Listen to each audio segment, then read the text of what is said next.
Happy halfway to Halloween! And welcome to another episode of Tales from the Parade Route. Judging by my intro tonight, I'm sure it's no surprise that tonight's guest is the captain of the Krewe of Boo, Mr. Brian Kern. How are you, sir? I'm doing great. Glad to be here. So, being from, let's face it, carnival royalty, you're everyone knows who your father is, Mr. Mardi Gras. Mr. Mardi Gras. You literally, your first steps were on a parade,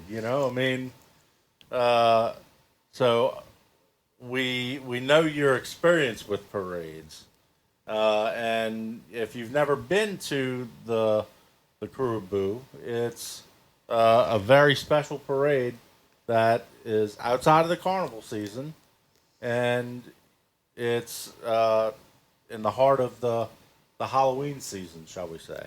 Yep, this will be my 12th year putting on the parade. My father started it in 2007, started the it was called Krewe of Halloween back there, Krewe of Boo, whatever. Started in 07, it rolled 8, 9, 10, didn't roll in 11 and 12, and I resurrected it in 13, so didn't roll in 2020, of course. We were the first parade to be back post-pandemic. That was 22 months without a parade in New Orleans, and that was right after Ida, and lots of people were out that night. And they also compacted the route that year. We didn't get to go up Canal Street, and so we had everybody kind of jammed in on a 2-mile parade route versus a 3-mile. Yeah. But so this year will be my 12th parade, putting it on, and it's grown quite a lot. First year back in 2013 had about 180 riders. I looked at an old float lineup, and we had I think like maybe 15 marching groups, 13 floats. Parade went by, if you were on the street, in about 30 minutes. Yeah. Went by fast. Now we have over 50 marching groups, about 15 floats, 500 riders. We have big floats now, 500 plus riders. And it's a 2-hour show from start to finish. So it's packed. The crowds have grown immensely. It's done very well. And in Halloween, it's also coming out of the warm summer months. October is such an exciting month because it's starting to cool off. Everybody wants to be outside again. And the quarter, there's no better place, probably not only in the United States, probably planet Earth, on a nice night to be in the French Quarter with all those beautiful buildings and have a parade, a New Orleans-style parade with marching bands, all those nice dance crews, and catching. Unlike the other parades, we throw a lot of things you can actually consume, from Ilmer's Chewies, Zapp's potato chips, moon pies from Chattanooga Bakery, Peeps from Just Born out of Bethlehem. They do the Halloween-themed Peeps, and coffee. Yeah, I was about to say, as far as I can remember, y'all are the first parade where I ever caught coffee at a parade. Yeah. And now, it almost feels like something's wrong if you don't catch a parade. Catch some coffee at a parade. Yeah. Yeah, it's they're little, they call them fractional packages, 2.5 ounces. But yeah, they're awesome. It's nice to go to a parade and actually catch things you can actually consume or wear. And we do some stuffed animals from China, light up beads. But for the most part, I try to buy as much local or American-made items, and just I want people to go, and if you catch 1 or 2 items, you're better than catching 100 beads. You probably don't want. So.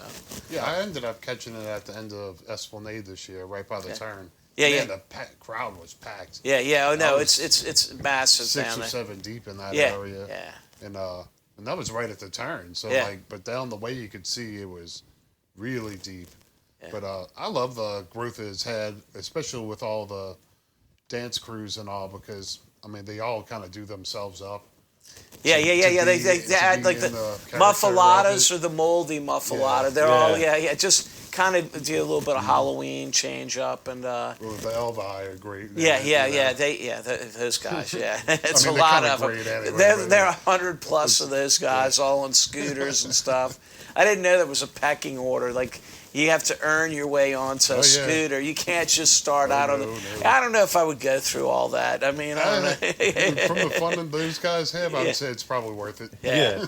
Yeah. Yeah, here in the the groups that participate, you'd mentioned how a lot of the dance crews skew their costumes, They're getting full on specifically character. for Halloween. But one of the other things that's really interesting with it is, we've interviewed a lot of the different dance teams, and it's not an irregular thing that we'll ask them, no offense to the other crews that you march in, but what's your favorite parade that y'all participate in? And it could be just, that's a special night for me, and it's no disrespect to another parade that you march in. It's just, no, it's I two like different pizza and I like hamburgers. Yeah. Doesn't mean that I hate hamburgers because I like pizza a little bit more, Well, plus it's a full parade going through the quarter. It's going through the quarter, and it's that's only the one. only It's one only it's only one. So it's not irregular for them to say my favorite parade. Well, I appreciate Krewe that. of Boo. I try to I try to do what I can. Unlike the Mardi Gras, anybody that falls within the Mardi Gras season, the parades, the city kind of covers the expenses. Krewe of Boo, because it falls outside of carnival season, we have to pay for police, sanitation, EMS, RTA, closing the streetcar, a bunch of expenses. And so all those marching crews, what I try to do, because I love to give them all cash, but I give them tickets to the Monster Mash, the post-parade party.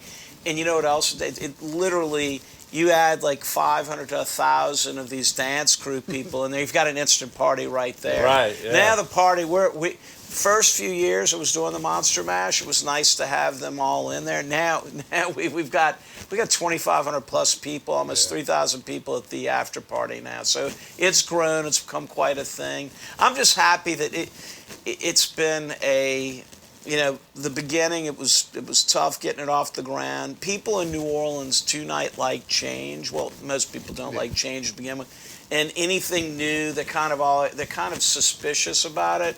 But now we're a thing. I feel like we're part of the fall culture. Everybody wants to come out, and you can see that in the crowds now. It's turned into, and I'm glad that it's now sticking and it's getting better. But it's been tough because you have to deal with a lot of uncertain things, like in years past, like Hard Rock 2019. Yeah. That was early October. Day of parade that year, I forget when I was rolling, it was probably like, I don't know, third week of October. I get a phone call at about 11 in the morning from the head of permitting for the city telling me that I'm not going to be able to parade. I'm on the phone with him going, what? And he goes, the Hard Rock collapse. I said, that shouldn't affect it. Well, they're demoing it on Sunday. I said, well, my parade's today. I got people who've come in. Hang up. I immediately get on the phone and I call. I had the mayor's phone number when she was council person, District B. Had her number. I called her. She actually answered. I was very thankful she answered. And I basically discussed why we needed to roll. Got off the phone. I called everybody I knew, from the lieutenant governor to my father to anybody that had any political stroke, just to. And I got a phone call about an hour later from the mayor saying I was going to be able to have my parade, but it would have crippled me, crippled the crew, and then all the businesses now along the parade route, they do extremely well that night. Yeah. Quarter, and we had a study done. The Downtown Development District there's a program that tracks cell phone data, like the MEID numbers on it. They had a couple 100,000 people were all in that area the night of the parade. So our crowds for the actual parade are over 100,000 plus people, which is a lot of people down there. And a lot of people coming from, I get emails, calls, people wanting to know when my tickets to my balcony events are going on sale, Monster Mash, Zombie Run. People want to come in and participate because Halloween, unlike Mardi Gras, is only here or in a few southern cities. Yeah. Halloween's all over the country. People celebrate Halloween. They love it. It's a lot of people's favorite holiday. You know? Yeah. So it's fun, and I'm glad to be in a city. First of all, New Orleans. There's no more haunted city in America than New Orleans. You've got all the ghost tours. You got great haunted houses here. You got haunted homes from La Laurie Mansion to the Sultan's Palace. And then you have restaurants like the Seance Room at the Muriel's. It's just, there's a lot of things. If you're in the Halloween, you can come and experience in New Orleans all month of October. With the whole vampire thing from... Anne Rice, book, you know, I mean, she was the first. My dad had John Goodman and Anne Rice when he first did the parade. They were the grand marshals of the parade that year, King and Queen, I guess. I don't know what they're... I did the St. Joseph's Day Parade a couple weekends ago. Yeah. And I was through the quarter, and I was walking back to Royal. Yeah. And, man, there must have been 50 of those ghost tours going on. So I just walked through behind them like, boo! Like, a lot of the people at them were laughing. The tour guide was none too pleased, but I was laughing, so that's all that really mattered. Well, that's another thing. Like in Krewe of Boo, I've been very fortunate. Starting a crew off, getting it off the ground, you have to have riders. I have a lot of out-of-town people, I have locals. But unlike Mardi Gras parades, I have some corporate sponsors. And I have Pat O'Brien's has been involved, Haunted History Tour, Sydney Smith does a float. Monster Energy out of Atlanta. They do like 100 riding spots in the parade. They've been a big supporter of the parade. They hand out monsters on the way, too. What's that? They hand out monsters on the way. Yeah. And then Ilmer's, Chiwi's, they've been very supportive since year one. But what a great throw. I mean, little kids, there's not... Chiwi's, they're the original cheese curl. They actually invented that and sold that. They were before Cheetos? Yes. They are the original cheese curl product or whatever. So they were before Cheetos and all that stuff. And it's a local brand. And they're on Port Street. And Alan and Ben Ilmer. Ben went to school with my sons. They went to Jesuit and... Ben's a good guy, but he hustles at product. They've now got what's his name? Juvenile has his own brand. It's all the snacks now, but it's it's great, Mark, and it's a good product. They're delicious. Mm-hmm. Now I wouldn't recommend eating those every day, but once in a while they're good. They're not organic, and they probably have some ingredients and probably but they're delicious. The night of the parade, Chiwis are fine for the month of October. I've had Chiwis for dinner during Halloween and Mardi Gras hundreds of times. The barbecue flavor, oh my God, so damn good. Yeah, I like the green onion. Green onion, it's a good product. And then I like moon pies. I met somebody. My son went to school up in Tennessee, and he was friends with someone that was from Chattanooga, and he introduced me to the owner of Chattanooga Bakery. And so those moon pies are fresh out the factory. They come down, the little minis. Yeah. Those are a great throw. The Peeps are good. Yeah, he corners the market during Mardi Gras on moon pies. Yeah, moon pie. I throw. This year I had 900 moon pies. In 9 different flavors. Oh, nice, nice, Well, I think it's a great product. I want to. I want a king cake flavor. I want to get. I've reached out, and I still have to. I'm like a one-man show. I do everything. I don't have a board like all the other crews. As you get older. I don't want to deal with answering to anybody. As my dad said, it's always the captain of a cruise. It's like the benevolent despot. He rules. I do things my way, and I want to get. I'd love to have Ubig's pies like in the front of the parade, just Simon Ubig, you know, like the like a big giant mascot. Yeah. But have some girls maybe handing out Ubigs along the parade route. But I want it to be New Orleans local brands. Oh, we also do Aunt Sally's miniature pralinettes, which yeah. are those are great, but that's an expensive throw item, but still great item if you catch one of those. And we're doing some, I spoke with Tammy at Beads by the Dozen, and we're a bunch of light up stuff this year. I'm going to do a lot of different light up beads, which I like. I figure if you're going to throw beads, throw something people are actually going to keep, and you know. Yeah. But they have all different things, pumpkins. They have little mummies, cute beads, which will be great. And the plush is always Halloween themed, like cats, bats, and things of that nature. So I'll tell you a quick Yeah. story about light ups. This year, on the Friday before Mardi Gras, I went to catch Celine in Slidell, and then I ran back into town to catch all the parades that were rolling in town. And as I was passing St. Charles, just looking out onto the route, Oh yeah, all the seeing lights. all of the light up things, Yeah. like I think that Hermes was throwing like a headband thing Yeah. that had like the wings on it, Yep. plus like the light up It makes the rubber parade things or route. whatever. Yeah. Seeing that Yeah. from like like an aerial shot, Yeah. amazing. Oh, it is. It is. Amazing. Yeah, the light up. That's kind of like I'm on float. My float's like the fourth one in the parade, and I try to make sure the first three floats have plenty of light up stuff on it because I want to come down. I want to see everybody. But by the end of the parade, the people on the tail floats, they're everything's lit up, and you're going through the quarter, going by, Cafe Du Monde in front of St. Louis Cathedral. It's a really nice route. Yeah, And it's then- an awesome route. Yeah, I and then love we that route. another thing. So through the years, I've added different events to the parade weekend. I have a lot of people, like I said, come in from out of town. We do a lunch at Galatoire's on Friday before the parade. So we're rolling this year on Saturday, October 25th. So on the 24th, Friday the 24th, Galatoire's luncheon. After that luncheon, we usually have about 100, 120 people at the luncheon. We do a second line through the quarter from Galatoire's to Pat O'Brien's. Then we have a party at Pat O'Brien's, and that goes for a few hours. And this year we're partnering with Rockin' Rouge. They're doing a festival at Lafayette Square on the Saturday and Sunday, the same parade weekend. And we're doing a party at the Toulouse Theater.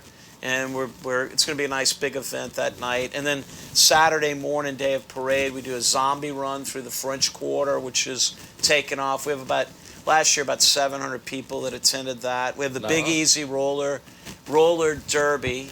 They kind of chase people around, and it's like it's a fun day. And then we have a little entertainment, and then we have 3 balconies that we book along the parade route. Tickets will go on sale this coming Friday before the halfway to Halloween dance-off. But Okay. we do the Crescent City Brew House, Sheridan, and Lucy's. And we have balcony packages where you can view the parade with food and beverage, open bar, all that stuff. And tickets will go to sale on the Friday, April 18th. Saturday, April 19th, which is Easter Saturday, same day as Crescent City Classic. At 2 o'clock on Spanish Plaza, we're going to have our halfway to Halloween dance-off. And last year we had over 20 crews participate. This year we're a little bit lighter, only 13 because of the weekend. A lot of people weren't available, but I want to do it every year now in April because it's true. It's the halfway to Halloween. I'm going to have to try to make it work. Yeah. You have a lot that goes on though in April in New Orleans, from French Quarter Fest, which is this coming weekend.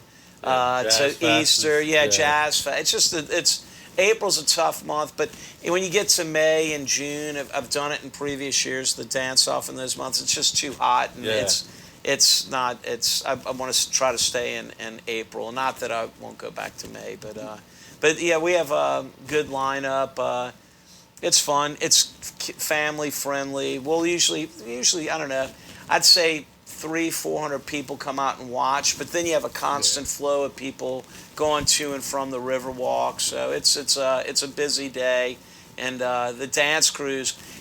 People, when you go to the parade, you don't really get to see them perform. I mean, you may see a little snippet, but in this, it's a 3 to 4 minute routine. They have to have 12 to 20 dancers, and they put on a show, and you get to actually see them do their moves and stuff. We had the luck this year that where we were standing for one of the parades, the Mandy Milkshakers, who we become very good friends with, happened to be stopped right in front of us. So it's like we actually got to see them do a whole dance instead of a whole routine.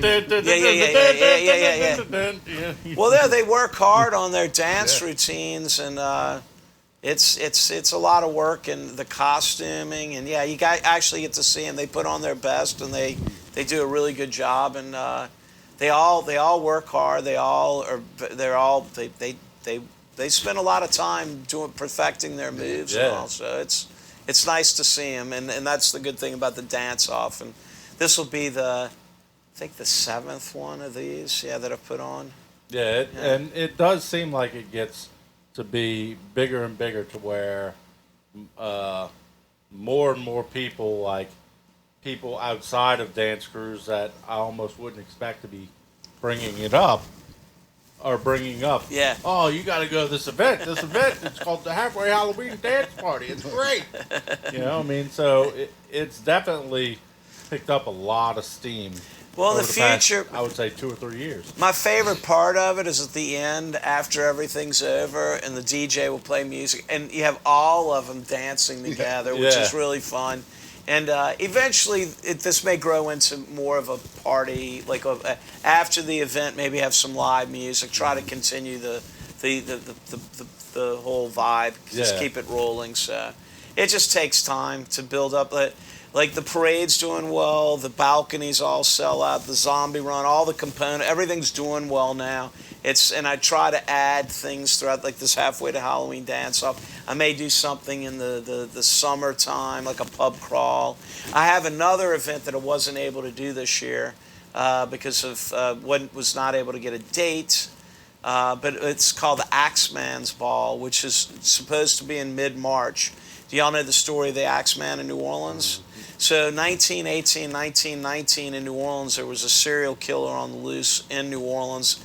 Everybody was frightened of him. And in March of 1919, he wrote a letter to the Times-Picayune and basically stated that he was coming through the following week, and everybody in New Orleans should play jazz music, and he would pass over, wouldn't harm them. Jazz was in its infancy, so what do you think everybody did the following week? They all played jazz music. So the idea behind the Axeman's Ball is we have a funky jazz set, and we play that to keep the Axeman at bay. So, and it's part of the collection of Krewe of Boo events, and it will happen next year. And hopefully, I'm building up a relationship with the Toulouse Theater by doing an event the Friday before the parade, and hopefully for March of next year, I'll do the party there. It holds 400 plus people. It's in the quarter. I don't know if you've seen it, but it was old One-Eyed Jack's, the Shim Sham Club. But it's a great venue, and to me,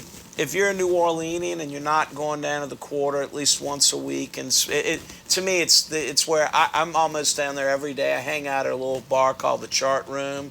It's my favorite little spot. I don't even drink. Just I go there and hang out, and it's got a good flow of people, a lot of regulars. But I love being in the French Quarter.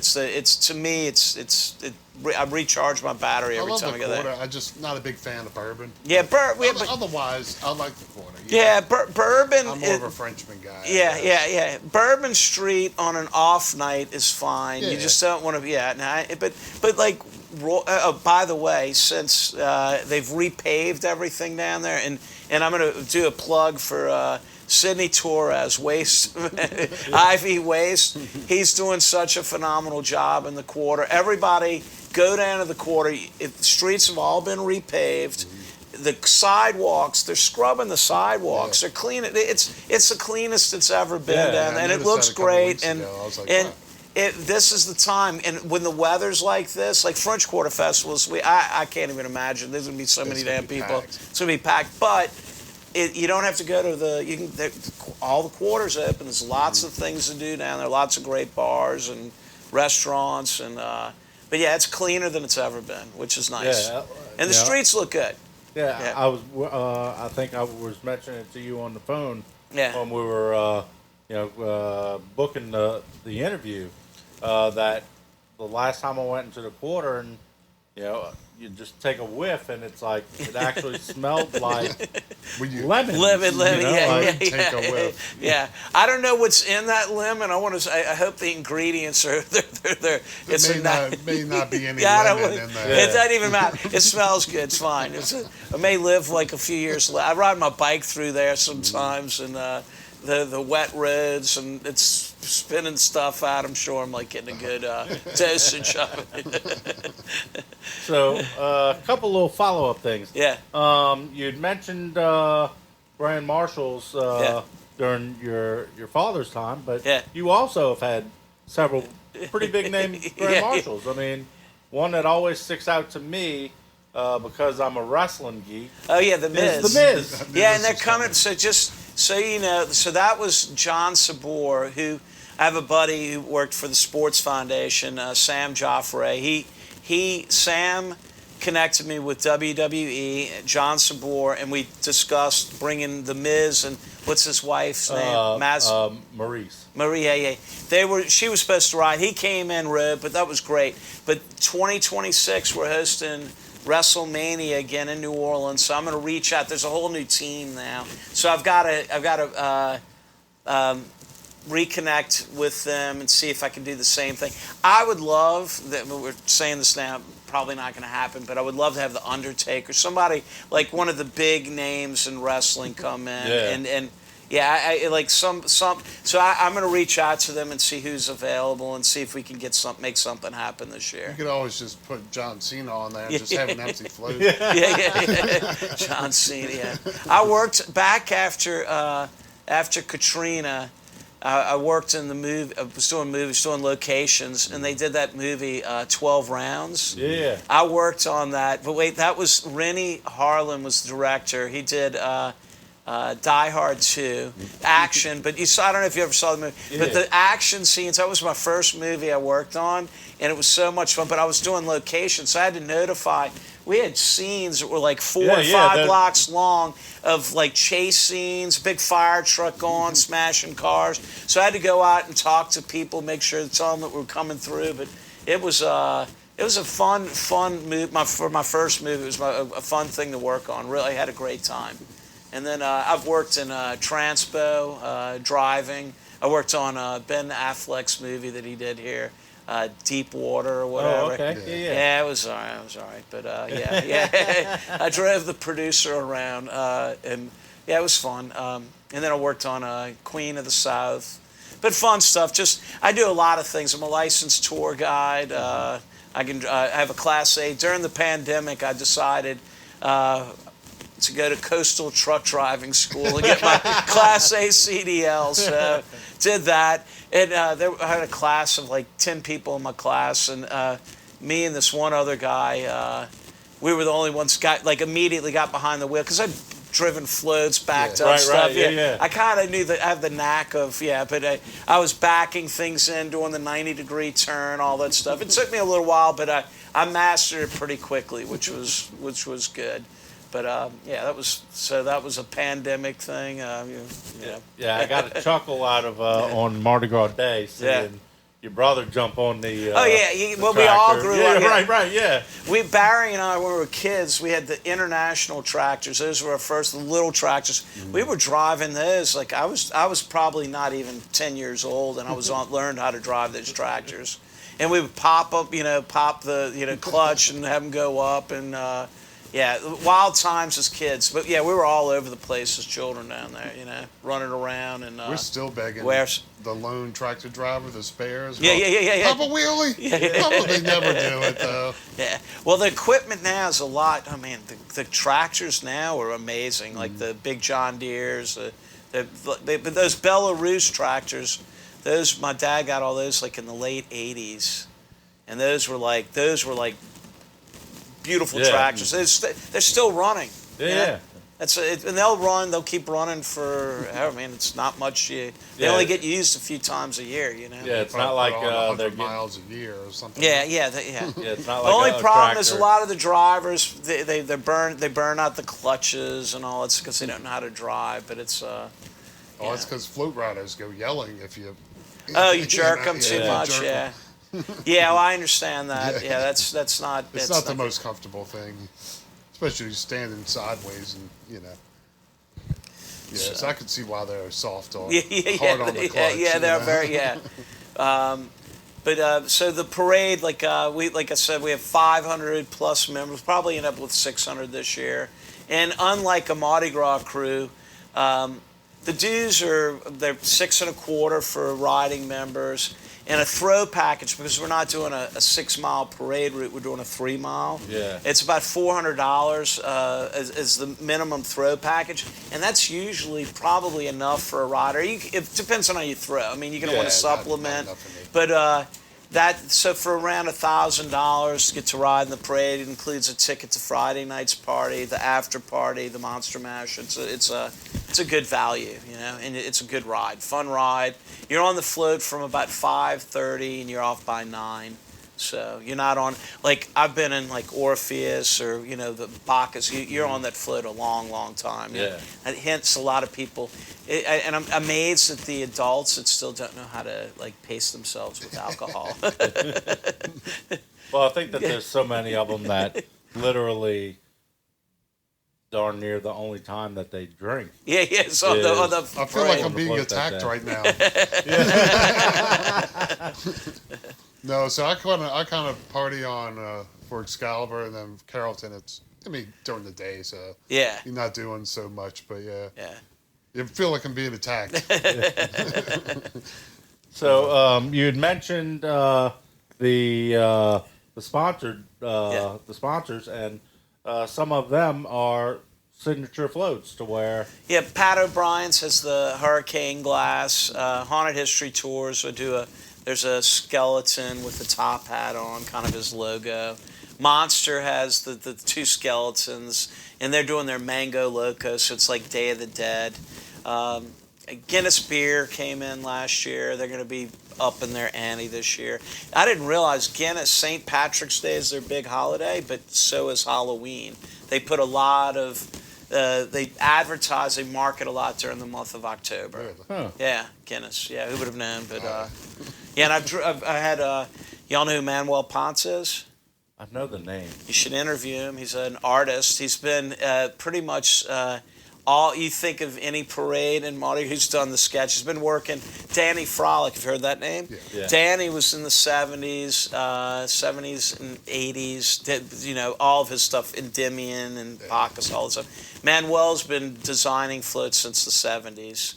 And I asked him to draw a float for Guinness, so I have a little rough sketch that I'm going to put in my little proposal to him, and then if they like it, I'll get Manuel to color it and they do something nice. I think he put like an evil leprechaun like on the front, and you know Guinness on the side, and some fangs and all that stuff will be good. So.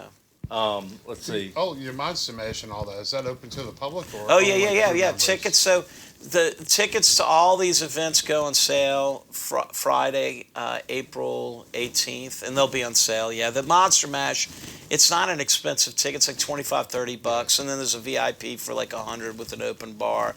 But I try to, you know, my idea is like I want it to be accessible. I don't want to, you know, my dues $6.25. I mean, honestly, a good third of that is going to pay city services and all that stuff. So I have a lot to overcome to begin with, but it would be nicer if I could go up, and I'd love to have iconic floats. Like I want eventually to do, I'd love to have an actual, and I have a sketch drawn, and I'm trying to find someone to sponsor it, of a Frankenstein float, and I want at certain points in the program have them laying on the table in the front, and then zap, you know, electricity, and then I want them to go up, and I want them to go from 18 feet, like maybe 18, to go up to maybe like 25, 30 feet, certain points in the parade where there are no restrictions, and have probably about 40 riders on that float. So I'd love to have a Frankenstein or Dracula, all the iconic horror characters, have them all built. Don't change them. It's like going to a Christmas parade. You don't, once you build them well, build them nice, and just, they come signature floats, part of the parade, and it's Halloween. And then kids will see them, they'll come back, they'll see them every year, and then they'll bring their kids when they get older. You know, there's like do something that will last and live on. It's like the Bacchus King's float, you know, which has gone through a couple of revampings, but the figure in the back is the same, and the Rex King's float, you know, the right, those the stuff, and of course the Leviathan and Orpheus, which is beautiful. But yeah, I want to have something eventually get to that level, and I'm proposing it to a couple of people right now, hopefully getting somebody to bite off on it. So I'd love to say we'd take it on, but we don't really make a lot of money here at the podcast. Maybe in 2-3 years, a couple of viral videos go out. Yeah, exactly. The parade's a fun parade. And one of the really good things that I like about it is there's a lot of tourists in town at that time. Yeah. And they get to see a big full parade. Yeah, real parade. And you know, and you can tell a lot of them are tourists because I go to so many parades. I don't care. I don't want to catch anything. I just go to because I like them. Yeah. So I always let them in front. They're like, "You sure?" And they try to hand me stuff. I'm like, "No, it's good. It's good. I don't. You got it. You know." But no, it's fun to see them get that feeling of carnival or just because they don't get to see Mardi Gras as often. Well, it's important. I think every crew has a responsibility. You got to put on a really good show. I mean, you got to, and some crews do it better, but it's financial. The one thing I have a couple of friends that do a show on WGSO. Yeah, it's Jamie and Leroy, but yeah, I was on their show, but they were asking questions, and I was starting to remember things. But I do miss the days, like when I was a kid, going to getting off of school at Sandbarth on Friday, the first Friday of Mardi Gras, and going to the West Bank and going to Cleopatra, 1972. The neighborhood parades that rolled through actual neighborhoods. Allah rolled on the West Bank. Everything now is on the Avenue, but I still believe the heyday for me was I loved the 70s and the 80s when Carnival was growing at that time, going from the old line parades, Bacchus, and then Bacchus and Demi and all these crews came out, and then Orpheus comes along later. But the 70s, all those neighborhood parades we had all throughout New Orleans.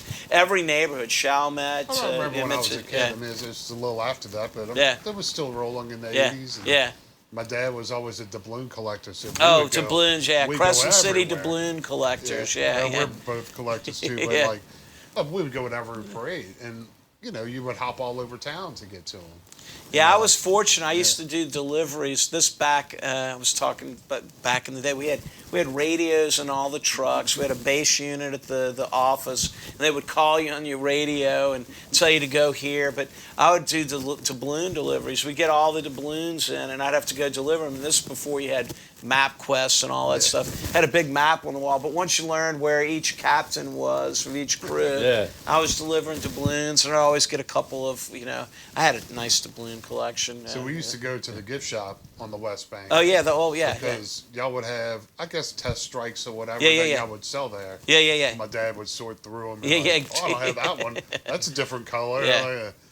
That's all he would go there for. And I'd go rummaging around, But, the old location was great on Algiers. That's Brother Blaine has that. It's like a movie.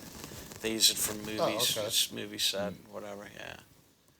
But that's where everything started over there. My dad's first building was on the river, Krewe of Allah, and then it was all residential in that neighborhood. And then bought up all the property in the 80s and built all the warehouses. And Demian used to fit. It was in a small, not a very big. Probably that warehouse got to be I don't know, maybe 30,000 square feet. It's now probably in 60 or 70,000, something ridiculous. I don't even know what size the building is. It's a good size. Yeah, I it's big. I don't know. That always throws me off the square footage, but it's pretty good size. No, it's big. It's But, I mean, big. Yeah, it's a full. it's a lot of big floats. building. Yeah. And then now Iris, the size of all these big, it's it's amazing. Yeah, it's a lot of people. Big cruise. One of my earliest memories of going to that Mardi Gras World is when the World's Fair was here. Oh, the gondola. We would take the gondola over and you get off and go into the Mardi Gras World. That was so much fun. So that's when Mardi Gras World opened up over there. Yeah, back in '84. I did the parade at the World's Fair site. I was 19 years old. Back in New Orleans, I was working on the World's Fair site. I did that parade twice a day, the World's Fair parade. But that was fun. I had such a great time at the World's Fair. You had all the different bars. You had Jimmy's, you had Jed's, you had all these great spots. The German Beer Garden. But it was fun. It was good for us. Not a lot of tourists came in for it, but nonetheless, it was. Everybody that worked there, we all had I have fond memories. Yeah, May, we must have had never, some sort of season pass because we went quite a bit. Yeah. But, we'd go see, my dad liked all the little pavilions and whatnot for the different countries and all. But, I remember going there pretty early. Like, we got stuck on the gondola one time. Yeah. They were having all kinds of trouble with it sticking. I remember the Challenger. Oh, yeah. They had the river exhibit. Exposition, river, yeah. Let's see, the Kid Wash, and I remember that huge Ferris wheel. Oh, yeah. And the Liggett Amphitheater. They had a lot of shows there. I think James Taylor. I don't remember. I just remember. But it was fun. It was Y'all a good did time. that whole wall in the front, right? Well, the Wonder Wall throughout the fair, we had props, the Greek heads, all different, peacocks, little cherubs. You remember all the cherubs that they were selling those after? But it was lots. You still see them around town once in a while. It's there's little cherubs. Yeah, but it was fun. It was.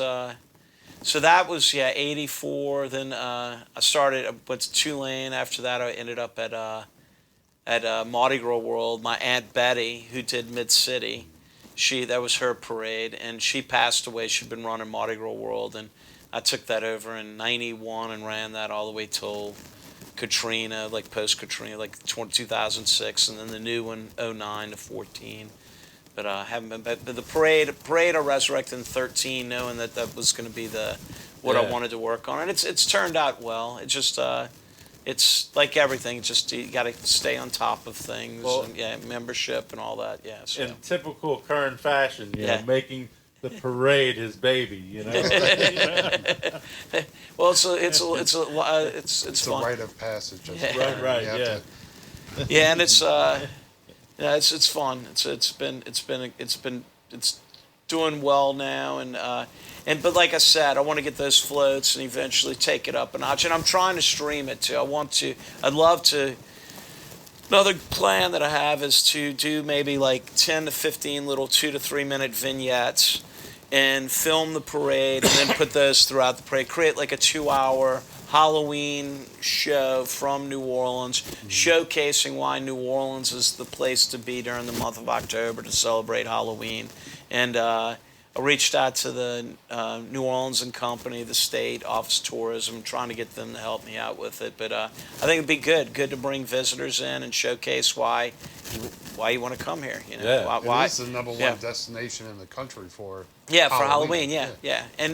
But explain, do behind the scenes, and explain what goes into putting on a parade, or like what goes into doing a haunted history tour, or Pat O'Brien's explain the history of the hurricane. Just a little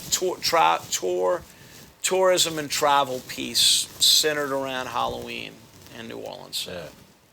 So you had mentioned the cost to be a member. How can people become a member? Kreweofboo.com, www.kreweofboo.com, and we have Everything's on there. There's a list of all the events. There's an itinerary of the day of. There's a membership like a membership you can click on, and you can actually see the membership application. You fill it out. I receive it, and then I usually will respond within a few hours and set you up in the membership portal. You go in and pay your dues, and throw packages will be available probably next month.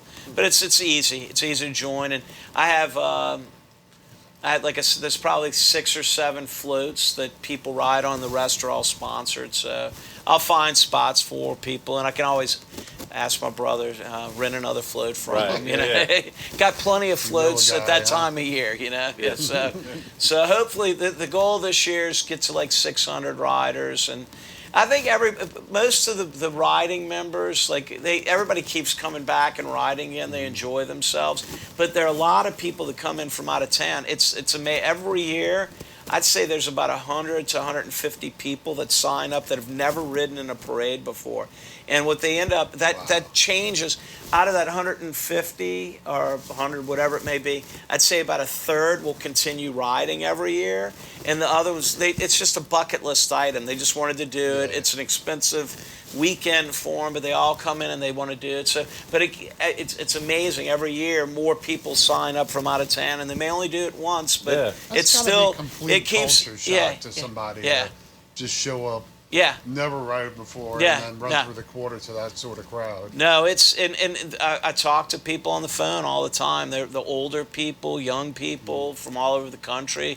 And what I try to do is when I notice someone's from out of town, I immediately I'll say I'd like to set up a time and go over the whole parade route, a parade weekend, and explain details and how things function, because they have no idea, So I have to and I just make sure I explain to them how everything works out, and it's pretty easy. And they all have a float lieutenant that they can ask questions, and it's definitely more and more people from outside New Orleans are coming. It's like a bucket list thing to do. So it's great though. Yeah. I mean, it's a fun time.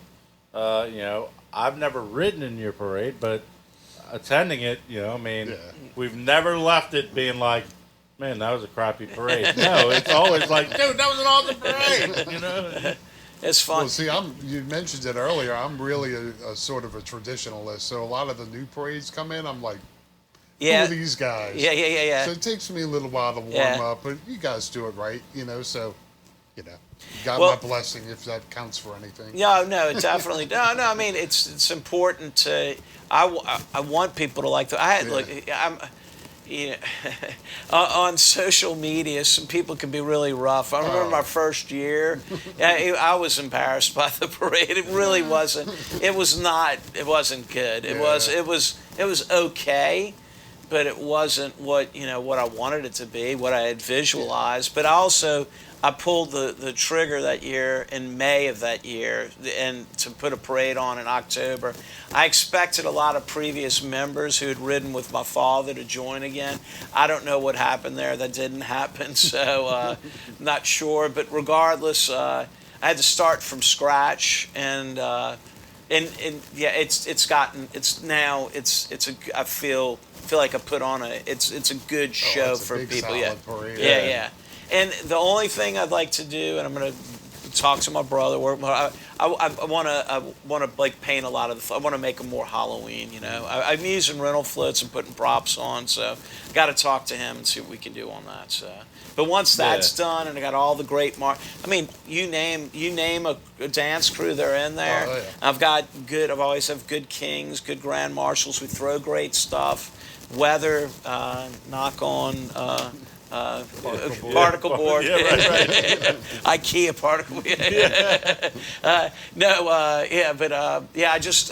weather's always been spectacular. And it's everything. Everything's aligned well. It's all working well. I'm happy with it. I want to continue, keep it rolling, and. Like I said, these big floats, if I can get a couple of spots, maybe somebody watching this right now will want to sponsor one of these floats, because it's going to live on in perpetuity. It's going to be from here. We'll 100 years from now. Right. And we'll make sure it's branded because we can do that. You can logo the side of it with your company name, tastefully done. Love to have a local business, do that, Yeah. I do like how you do that because, like, there's some parades, I won't mention areas, but that are obviously sponsored, and it's not as tastefully done. Like, in yours, you get the point of, like, hey, these guys pay for this float, but it's fine. And I try subtle. and I try to be, because I'm not, like, I grew up, first of all, Mardi Gras, what makes it great is that it's not corporately sponsored. We never, by the way, Super Bowl, just a prime example. They came in. I worked for a company that do events and stuff, but I worked on the Smirnoff event, the Crown Royal. It's literally Super Bowl in New Orleans. There's nothing New Orleans about Super Bowl. It's all corporate. Yeah. It's all. That's what would happen to Mardi Gras, and they try to do that during Mardi Gras. A lot of the big brands try to have their names and all. I reject. I don't want to see that. That's not appropriate for Mardi Gras at all. What makes Mardi Gras unique is that it isn't corporately sponsored. But for Halloween, I started off local. I want to get local sponsorship, and it's a way of local businesses showcasing their support for the parade. Another thing and I know this may upset some people, but I would like to see more stuff made locally thrown in all the parades, whether it's branded or not. That's happening. I know, but whether it's branded or not, I know that there's not supposed to be corporate sponsorship, but if you have a business in Orleans Parish and you produce something that can be thrown from a parade, I don't see the problem with promoting. We're promoting all these Chinese beads and all that crap. Promoting local brands in our parades with their name being emblazoned, I don't see an issue with that. I think that's actually, you could have companies actually move into New Orleans and produce things just to throw in Mardi Gras. Right. Yeah, produce some jobs. We're spending tens of millions of dollars on throws. All these crews together. It's got to exceed, I don't know, but if I had to guesstimate, it's got to be between $50 and $100 million on all this stuff. Can you imagine the amount of businesses if all that stuff was going to be made here? Not that I like the light up, I like the stuffed animals, but if there's a way to replace that with stuff made locally, I think that there's been a transition to that lately. You're seeing all the crews going to more sustainable throws and whatnot. Yeah. And it'd be nice, like you say, that it would be more local businesses. Yeah. And let them brand it. Come up like Chiwi's, the Ilmers has Mardi Gras packaging. Let them promote their brand. Well, And the same thing with, I know Zapp's isn't local anymore, but they still ours. We're still claiming it. I mean, it started in Gramercy. It's now Utz out of, but they reached out to me last year, midsummer, and said they wanted to put their Zapp's fire truck in the parade. It was parked, I think, in Gramercy, and I responded back, and I've done literally, you name a business in and around New Orleans. I have a float sketch in my phone that I've already done because I've reached out and I never got through, and I'd been trying to get to Zapp's for years. And so they reached out to me, and I sent them back the sketch, and I gave them a proposal, and I said, this is what I want.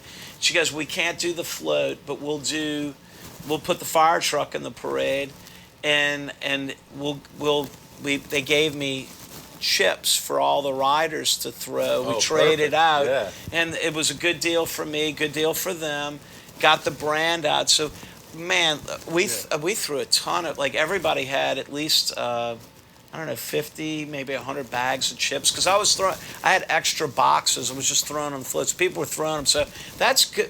When you have your product that gets in people's hands, they like it. I know people buy. I mean, Zapp's does very well down here, and the Cajun, the voodoo flavor, all that stuff. It's all good, and I would like to see more. I wish the pralinettes weren't as expensive as they are, but it's a lot. I mean, they're using quality ingredients, pecans, and it's. Well, I make pralines. You can only make a small batch at a time. Yeah, it's not like they have a big machine that does these. No, it's all these ladies on St. Charles. You ever go in there when they're making? Oh my God, it smells wonderful. Yeah. So I love going into what's the lady right there on Decatur that makes them? Not Loretta, no. Oh, I know you're talking about. Yeah, You know what I'm talking about. yeah. Where like you can go in and you see her like scooping it out of the big mixing bowl thing and making the little blotches or whatever that become pralines. Yeah, it's good stuff. Yeah. So, where else can people follow your crew? Excuse me? Where else can people follow the crew? I mean, we have an Instagram site. We're not on TikTok. I'm kind of I can't handle. I have somebody that helps me with my social media and stuff. So Krewe of Boo, and then hopefully this year will be televised on TV. So people, if they live far away, I had a lot of people asking if they could tune in to watch it last year, and that's why I'm kind of moving forward. I'm going to figure out a way to get that done this year because I think it's worthwhile. I think people tune in to watch the Rose Bowl. They tune in to watch, the Macy's. Yeah. And we've got and I will make sure that whatever's on camera is going to be the best. Make sure they're being filmed right in front of St. Louis Cathedral. They know to perform, do their dances there, do a first class presentation, but something that everybody in New Orleans will want to tune into, people from out of town, and then have all these little vignettes explaining whatever it may be, whoever wants to be part of it. Yeah. So, I really appreciate you coming out here today. No, thank y'all. No, I appreciate it. Always, we always look forward to going to Krewe of Boo, and we're looking forward to going to the halfway to Halloween. Just through the show, we've got to know a lot of the dance teams, and it's fun for us to be able to go and see our friends at big events like that. Especially see the whole routine, like you're mentioning. Yeah. You never see that. That's kind of the only, that and maybe like the blood drive. Yeah. Like the Manny Milkshakers doing a big fundraiser on the North Shore. All of them have, like the Pussyfooters, all have their fundraising events, and that's the only time you get to see them perform. Yeah, right. It's a good place for kind of the public to get there. And it's free, so open to the public. So I mean, there's no reason, and it's going to be beautiful. Should be next not this Saturday, but next. It's going to be beautiful out there. Monster will be doing sampling there, and I'm working on somebody to do some food and drink out there too. So it's. What time does it start? 2 p.m. and it'll be done by. We only have 13 dance crews. Probably going to be till around 4:30. Okay. So it'll be fun, and we do giveaways. We'll give T-shirts, different things, and I like to get I have author Severia's like an MC with me, and he gets the crowd riled up, and I like to get the kids out there dancing. We have people kind of making fools of themselves, but it's fun. It's part of the fun. Part of the fun, exactly. Yeah. So if you like to dance, come on out. It's going to be a fun time. So thank you again for coming on. Signing out.